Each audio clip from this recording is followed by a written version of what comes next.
And the poets down here don't write nothing at all. They just stand back and let it all be. And in the quick of the knife, they reach for their moment and try to make an honest stand. But they wind up wounded, not even dead. Welcome to Adorama Voice. I'm your host, Daniel Norton.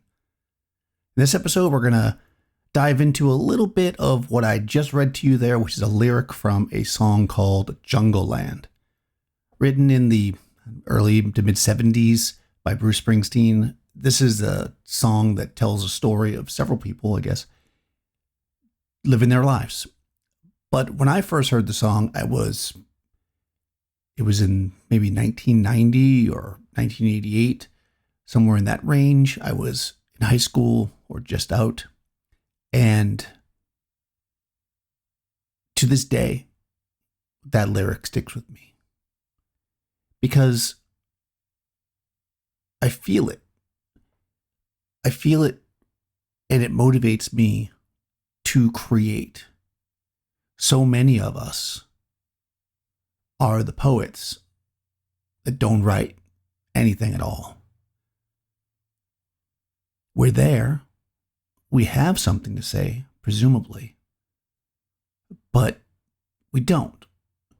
We don't say it because we want to fit in. We want to be successful. We don't want to experience failure. We don't think people would approve of what we have to say. We are nervous. There's so many reasons to not say those things. And when I say, I'm talking about create, to take those photos, to write that poem, to write that book, to record that music, to make those illustrations, to do anything that might be outside the norm. When we look at artists, especially in the photo area, especially in the realm of photography, which is where I'm primarily looking, what I see is a lot of the same. And this is true in music. It's funny when you're living it, when you're a teenager, I remember looking at certain bands and being like, oh, I don't really like them. And then other bands I loved. And now, 20 years later, I see they kind of sound very similar, right? Because there's trends and there's movements and there's things that are popular, right? That's why they call it pop music. And if you are in a time when things are being created, you are going to be influenced by it. And I think that that's great. And I think that we should be influenced by what's around us. But I also think that we don't want to lose ourselves in that time. That is to say, if you're looking on Instagram or Flickr or wherever people look at pictures these days, and you're seeing trends, colored gels, smoke bombs, wigs, funky post-processing, correcting somebody's skin so they look like they're a robot, or an android maybe is more likely. And that's getting lots of likes. And you're doing it for that reason. But that's not what you really have inside you. That's not really what you want to see. What you want is the likes, of course. Everybody wants that, right? You want success. And there's always this idea that, I'll do this and then it will get me in front of more people and then I can show my other work.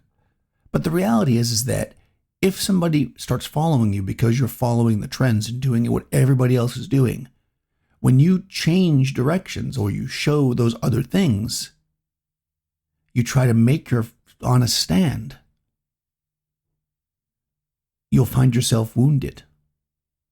Not dead. You can't have that relief. You won't be gone. You'll still want to create it. You'll just be blasted back, unable to do the thing you want to do because you weren't doing it in the beginning. You were following those trends so closely that you became something that you were not. And not necessarily a good thing. You became a carbon copy, a clone, part of a movement that wasn't necessarily you. And when you try to break away, you can't. You can't break away because that's what you're known as. I remember when I was a photo assistant Actually worked for this photographer, really great photographer, commercial photographer, and he was a little bit older, although he's probably was, I don't know, he might have been right around the age I am now, I suppose. And of course, I was much younger. And he actually was talking about the idea that because he had such a style and he had a following and he had advertising agencies that hired him and his portfolios looked a certain way, he was unable to change it. I remember him saying that and saying they actually had an idea where him and his business partner, they were thinking about creating another persona, like literally a fake him, creating an entire portfolio, sending out promos of this new photographer who hopefully would then get, interviewed by advertising agencies and then to be like, surprise, it's me. I can do different things. And see, you didn't just turn away when I tried to ask you to let me do something different. And you even see this here, right? People can create new Instagram accounts. You can become more than one person, which is to your advantage on some level. But if you really want to have success as an artist, you've got to be focused. You can't have 5 different personas. You've got to produce what is you, what's in you, what you want to do. I know a few weeks back, I talked about the idea of doing what was really inside you and what you really wanted to do. And some people were like, commenting to me and talking about social media and saying, well, that's easy. That's easier said than done because we have to do what is trendy. No, you don't have to. You can do what you think is inside you, what you know is inside you, what you want to do. You can do those things. Will you get a smaller audience? Very likely. But will that audience really truly want your work, really truly believe in your work? Yes. Those will be your strong followers. Those will be your, for lack of a better word, fans, the ones that will stick with you when you're experimenting and changing and trying, not the ones that just look at your image because you're doing the thing that everybody else does. And I think these are important to have. There was a pretty famous article written, I think it was written in like 2003, but then they redid it in like 2015. And if I can find it, I'll put it in here. It's called something like 1,000 fans or something like that. And they talk about the idea that to truly be successful, like all these numbers that we see everywhere, really aren't the answer. The answer is to have the true fan, the fan that will spend a little bit of money or put something in investment in you. And only a handful of those can put you in a position where you're pretty successful. I think the idea was that if you had 1,000 true fans that spent over the course of 1 year, $100 on things that you do, then you would be making $100,000, which, is pretty good pay. And that's only with 1,000. You look at people who have tens of thousands of followers on various social media, and they don't bring in that from those areas because those aren't true fans. They're the ones that are looking for what everybody else is doing. They're the ones that are looking for the thing that you're doing when you're just not writing anything at all, right? You're just repeating. You're just doing the thing. You're not doing what you need to do to really express your art. And then because you have those, you transform and you become that other person. And one of the things is that art for us as creators is a way to express ourselves. It's a way to release something that's inside. And if you can't do it because you feel like you have to do blue gels on the background, or you have to do smoke bombs, or you have to do wigs, or whatever the thing is that's trendy, you will find yourself incredibly frustrated and broken, wounded, because you can't do the thing that you need to do. Now, there's plenty of creators out there that are what I like to call hired guns. They don't really have anything to say. They're just writing, photographing, illustrating, singing the songs that are popular. They're not worried about showing something different, showing something that's inside of them. They don't have that drive. And if you're one of those people, that's also fine. And those people actually can find great success commercially because they can jump from thing to thing. They can keep changing with the trends. And that's not to say that you are not being true to yourself when you change, because we all change and evolve over time. And there will be things that we like that we'll jump into that are different than what we were doing before. But this comes down to something we've been talking, kind of hinting around, and I guess I'll get into soon, is style.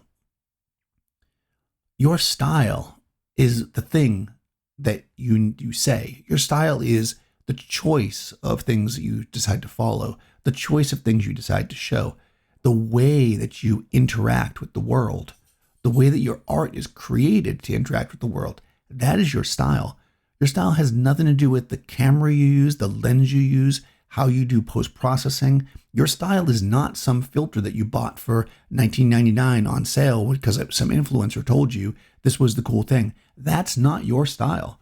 That is not a style at all. It's something you can buy. You can't buy style.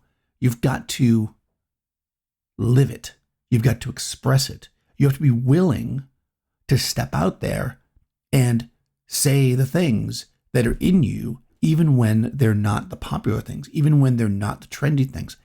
And as you do this, your style will build and evolve and change and become what it is, what it always was, and you just didn't know it because it has to grow from within you. So when we're out there looking and watching and learning and interacting with our world, standing back as it would be,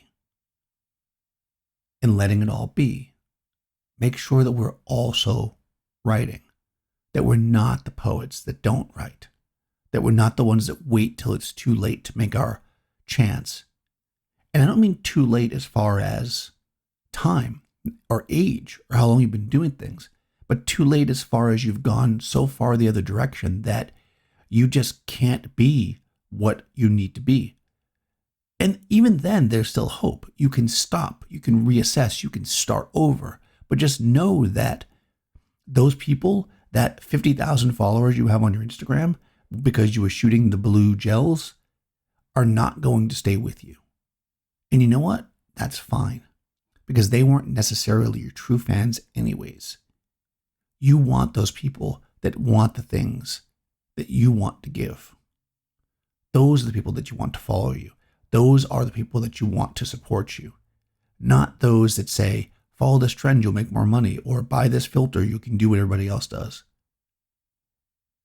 That's how we get to the point where we can truly claim a style that is ours, a style that will transcend any particular techniques, cameras, situations.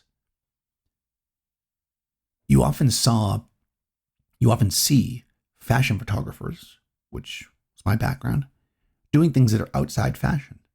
And it used to be the thing that we would sometimes discuss with each other. You know, if a fashion photographer is shooting a portrait, is it still fashion? If a fashion photographer is shooting a fine art nude, is that still fashion? And to a true fashion photographer, somebody like, let's say, Peter Lindbergh, yes. If you look at Peter Lindbergh's work, anything he created was fashion, because he lived that life that was true to him. And I try to live the life that's true to me. And hopefully you're living the life that's true to you, that you're not just sitting back, afraid to produce, afraid to show, either just doing what people expect you to do or not doing anything at all because you're fearful that it won't work, it won't be successful. Because the act of creating in and of itself is a reward.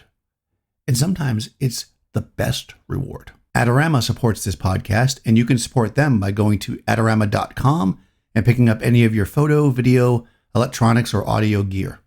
Also check out adorama.com/create no matter what.